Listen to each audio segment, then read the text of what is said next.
Hello everyone, আসসালামু আলাইকুম। আমি রুয়েল মিয়া। আশা করি সবাই ভালো আছেন। 2025-26-এ আমি বিপিএল এ সিলেট টাইটান্সের হয়ে খেলবো। সিলেটের হয়ে আমার দ্বিতীয়বার বিপিএল খেলা, আমার নিজের ঘরের টিমে। আমি আমার সিলেট টাইটান্সে 100% দেওয়ার চেষ্টা করব।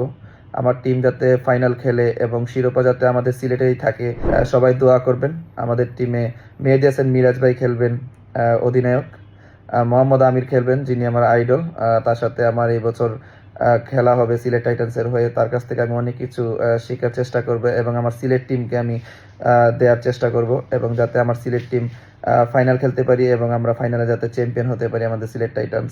সবাই আমাদের জন্য দোয়া করবেন এবং আমাদের সিলেট টাইটান্সের ফ্যামিলি মেম্বারদেরকে অসংখ্য ধন্যবাদ এত সুন্দর একটি টিম করার জন্য, এত ভালো ভালো প্লেয়ার নেওয়ার জন্য। তাদেরকে অসংখ্য অসংখ্য ধন্যবাদ। আসসালামু আলাইকুম।